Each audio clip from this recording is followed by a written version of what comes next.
Hi, everyone. Kristin and I are here today, and we are going to walk through a pregnancy case study and all the things that employers need to face when addressing pregnant employees or post-birth employees and things like that. And this comes up a lot. And, kind of unlike some of the stuff we presented on today, which are what are the latest and greatest state, federal updates, the latest in immigration. This is something that just keeps coming up, and we hear from a lot of you with a lot of different questions about how do we handle pregnant workers? How do we handle pregnant applicants? Just the whole range. And it's a changing area as well. So Haley mentioned this earlier, some changes to WA PFML. We'll talk about that a little bit too, but this is something we hear from you and we want to make sure we're addressing so that way you guys know how to handle your pregnant workforce and best practices, and we'll walk through those things. Just as one little piece of background, different laws apply here. So we're not going to give you the alphabet soup. So Washington has our own Healthy Starts Act. There are different federal laws. Washington laws are generally more beneficial than the federal laws, but all of the laws have changed in recent years to provide more protections to pregnant workers. And so we are going to be talking about those in general. Some laws currently apply if you have 15 employees, some if you're an employer with just 8. And in Seattle, there's even if you just have 1 employee. So these are just general, broad brush best practices for you to consider. And of course, if you have specific questions, we're always here for that too. So, Kristin, let's start from the beginning. Absolutely. What if you are an employer and you have a job you really need filled? You're desperate, you need someone to have started yesterday, and you've got an amazing candidate. They come in and you, on paper, think this is the person to fill this role, but we need them to hit the ground running, get going. And they show up to that interview and you suspect they are pregnant. You never want to assume, but visibly look pregnant. What can you do? Can you ask about that, or how much leave they maybe want to take, or get into any of that in the interview? What happens with the applicant? All right. Well, so first and foremost, do not freak out. As an employer, when you are interviewing potential employees, you want to fill a position, as Brittany said. The last thing, frankly, that you probably want is somebody who may be taking a certain amount of leave in the future. However, this may be the best candidate and the best employee you ever have. Not to give too much information, I was a pregnant employee once. I'm still here, and I think I'm, providing some good services. You're amazing. So the first thing is to really put aside the bias you may have against this potentially pregnant candidate. You do, however, are entitled to get some information. However, that information cannot be related to pregnancy. Any question that you ask must be a question you would ask any candidate, male or female. So, for example, if you want to ask about the duration of the stay on the job, for most people, they don't expect to only be on the job for a month or 2. But for example, you can say, are you able to stay in this job for, the assignment length? If it's a question that you would ask any candidate, then you can ask what you believe to be pregnant candidate. You can ask them, are you able to perform the essential functions of this job? If there's a lot of walking around, lifting, anything that may require, especially something physical, if that is a question that you are going to ask every applicant or any applicant, male or female, then that is okay to ask for this particular employee. So when you're thinking about interview questions, it's probably a good idea to include questions that may be something that you would want to know from a pregnant employee, which is not anything you generally assume when you have applicants coming in the door. But if there's some information that you really are going to need to have for these applicants, then that needs to be a question that is asked of every single one. So nothing that you ask can be related to the pregnancy. How's it going? How are you feeling? I mean, I think most people are a little leery of assuming that people are pregnant, but let's say that the applicant brings it up. Then what do you do? Nothing different. You still don't follow up. You say thank you for the information, and you continue to ask the questions that you had already asked ahead of time, or had planned to. You can't ask about the nature, how's the pregnancy going, anything like that. Now, you get through the interview. Now, what do you do? Do you have to hire this person? Is it really just it's too risky not to hire this applicant who you believe to be pregnant because you don't want a discrimination claim? The hiring process, just like the interview process, should be related to the person's qualifications. So you analyze this person and their qualifications and their fit for the job as you would if they weren't pregnant, as you would compare to all of the other candidates. So you cannot consider pregnancy as a factor, or especially not a determining factor as to whether or not you hire this individual. If there are other qualified candidates, somebody who's a better fit, somebody who you think long term is just going to be the best candidate and it's not the pregnant candidate, then feel free to hire that person just as you would if the person that you have interviewed is not pregnant. So don't be scared of it, but don't take it into consideration, especially if you're deciding not to hire that person. So this candidate is great. So you decide this is going to be a great long-term employee. I am going to hire this person. So that should be it, right? In terms of we hire the person, they start, and on we go. Is that how it's going to work? Of course not. It's never that easy. And it shouldn't be. Pregnancy is hard. It's physically challenging, and the laws are adjusting to account for that. And so what happens is that employers have some obligations, and these are obligations without medical documentation. It should be enough that your employee says, hey, I need something. And those somethings are things like more rest breaks. Right now, Washington laws, you get 10 minutes for every 4 hours worked. But if you're a pregnant worker, you get more frequent rest breaks, and you can also get longer rest breaks as needed. So again, that's without any medical documentation or note from your doctor. You might also need to modify the employer's food and drink policy. Some places are pretty strict about that or have a forward customer facing position. They don't want anyone snacking up there, drinking, whatever their sodas. You need to accommodate some changes because, nausea, other things that people need some snacks. They need those saltines. They need that club soda, whatever it is to get through the day. You need to accommodate those types of requests, again, without any medical documentation, and you don't get to say no. Another one is a lifting restriction. So funny number, but 17 pounds is the appropriate lifting restriction. So for pregnant workers, you can't require them to lift more than 17 pounds. So I don't know if people are going around weighing their stuff, but something to keep in mind is another restriction. And then another one is also sitting. So some jobs are standing jobs. If you have a standing job, you need to be providing a stool or a seated option as requested. So you don't need to go out to your pregnant workers and say, I know you're pregnant. You must want to sit down. You don't need to make that assumption, but you do need to make sure you are accommodating sitting, and of course, offering more frequent sitting opportunities if their job otherwise is required to be standing. So those are all things that are required, and you don't get to say, sorry, we aren't going to do those. The law has said, I don't care if it's hard for you. These are things you need to accommodate. So what happens if they need to have leave or leave the office for an extended period of time prior to giving birth? Yeah, so this comes up. A lot of workers need prenatal visits or, just to go to their doctor. Everyone loves that good ultrasound. So you need to be allowing flexible scheduling for that. Or what about those workers that have morning sickness, which is, can happen any time of day. So it can happen in the afternoon or something like that. Do you need to accommodate those things? Generally, you should be considering accommodating them. So it's not a, requirement like some of the other things I just talked about. Instead, you should be engaging in the interactive process. And what makes sense for the employee? What can the company do? Now, you don't have to accommodate things that are actually an undue hardship.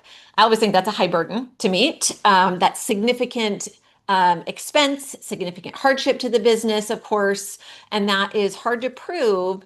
But for any accommodation requested by the employee, you should be talking it through. So sometimes that is a schedule shift. Sometimes it's someone that says, listen, I know my shift starts at 7 a.m. I am so sick in the morning. I really need to come in an hour later. I am up and not feeling well, but let me not feel well at home. I can work an hour later in the day.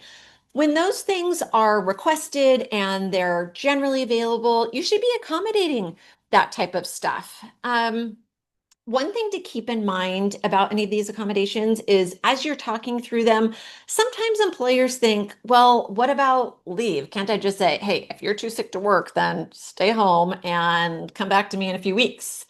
You can't do that one. So that is one where the employer does not get to say, I am requiring you to take leave. Again, all of this should be a conversation, and for these, you can ask for some documentation for adjusted schedule or things like that. But you don't have to. You really should be taking your employees, at their word, working through what you can, not requiring them to stay home. And then to the extent you can't come to a reasonable accommodation here, that's when you really should be checking in with your counsel to say, this is an undue hardship. What do I do? How do I manage that? Because those are red flags for employees. Okay, so Kristin, we have a worker. They've done a great job, they've had longer breaks, but all has gone well. But maybe they're having some trouble toward the end of that pregnancy. Maybe they need leave before giving birth. Maybe they're on bed rest or something like that. What can the company do, or maybe what has the company, or what is the company obligated to do in terms of leave for that employee and how to handle kind of those steps and on through birth? So, as you all have experienced, leave is one of the most challenging aspects of your HR policies to implement because, as Brittany said at the beginning, alphabet soup, what applies to you? How do these laws overlap? What do I need to require? What should I require, even if it's not, or what should I do, maybe even if it's not technically required for your employees. So in Washington, as you all know, I hope, PFML, Paid Family Leave Act, is really the primary leave act that you need to pay attention to with a pregnant employee. Certainly FMLA may apply to you. And as Haley said, the new expansions of PFML have now sort of closed that loophole regarding using them concurrently. But PFML is really the most generous leave law for employers here in Washington. And so you can have up to 12 weeks of medical leave. So that would include bed rest or anything that your employee needs prior to giving birth, and up to 12 weeks post-birth for bonding, etc. Now, that doesn't mean that you need to give 24 weeks of leave necessarily if there are complications before, during, and after birth. So under PFML, the combined leave for the medical leave and the bonding is 16 weeks, unless there are severe, serious, incapacitating health issues, in which case 2 more weeks are added for a total of 18. But is that really the limit? Not necessarily. As Brittany said, the disability ADA, which is the federal disability law, the Washington law against discrimination, of course, both of those have different employee counts as to whether they apply. Those may require additional leave. As some of you who have talked to us have described, sometimes a request for leave can be accommodation for a disability. So as Brittany has mentioned a couple times, as we provide advice to clients all the time, it is really, really important for you to be talking to your employees. At a certain point, there may be a need and a requirement for medical documentation, contrary to what Brittany was talking about during the pregnancy.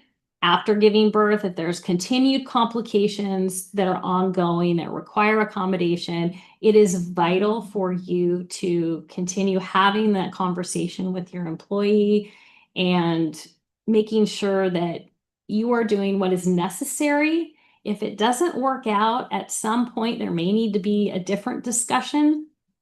But that's something always that if there's an accommodation issue going on, that's something that you need to talk about with your counsel. Can I leap in and ask a question? I guess. Maybe you're going to get here anyway. But so we just talked about all this leave. So, it can be many, many weeks. Employees are entitled to that right. As an employer, that can be a struggle. What do I do in that instance when the job isn't getting done because I've given someone leave? Do I have to keep the job open? Maybe, as is often the case in our world of employment law. So if you qualify for FMLA and the person is taking FMLA leave, then you do need to keep that job open, generally speaking. Under PFML, that is also the case if you are an employee, at least right now, with 50 employees or more. Also, as of now, you do not have to keep that job open if you wouldn't otherwise be holding that open. So let's say that department is being eliminated. If the person is in that department that's being eliminated, then you don't have to hold that job open. You do, however, have to provide that employee notice. You can't email them. You can't even call them. You have to mail. We would recommend certified mail or FedEx, so you have a receipt that it was mailed and received, or you have to hand it to them in person, which if they're on leave is a little bit more challenging, but you have to provide them notice as soon after you have made that decision not to keep their job open, to provide that information. Now, starting, as Haley mentioned, in 2026, the PFML job restoration requirements apply to much smaller employers, and it just keeps ramping down. So don't assume that you are, doesn't affect me. I don't have 50 people.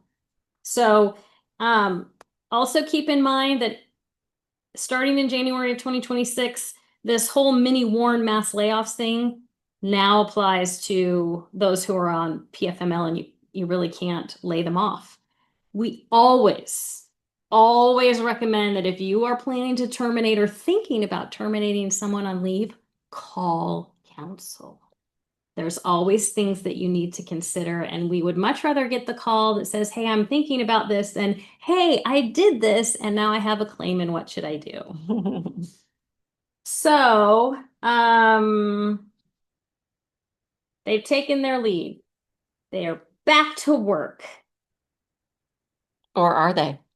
If they are, then is there anything else that we need to worry about after that? Yeah, so it's not always cut and dry. Obviously the easiest cases are those pregnant workers that take 12 weeks and come back and they are back full time and there are no issues. But the law doesn't require that necessarily.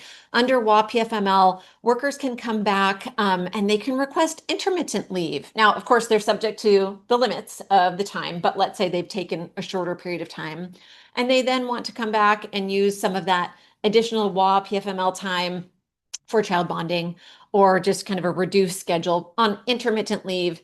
They have the right to do that. And so that's something that you need to work with your employee. You need to get notice in advance, but just be aware it might not be, I was out, now I'm back, and we're all in the clear. It might be, I was out, I'm going to come back, but I need an intermittent leave schedule, which is a little harder to navigate. So just be prepared. That definitely comes up. If there's some other, type of leave, so we talked about disability issues come up, they've exhausted WA PFML, but for whatever reason need additional time and it falls into the disability category, need to engage in the interactive process, just like you would for any other type of disability under the ADA, Americans with Disabilities Act. So just engaging with the employee is really just the safest route, and then you can decide what you want to do from there. One thing that does come up a lot though is an employee has exhausted their leave, they are fully recovered, there's no medical basis, but let's say, they can't get their kid into daycare in time, or the daycare isn't open, or and they're like, I need a few extra weeks. You can certainly allow that as an employer, but it is not protected leave for lack of childcare. So that one does come up. It's a little nuance just to be aware of. Again, up to you if you want to be generous about that, but it's just not a protected circumstance for that child care.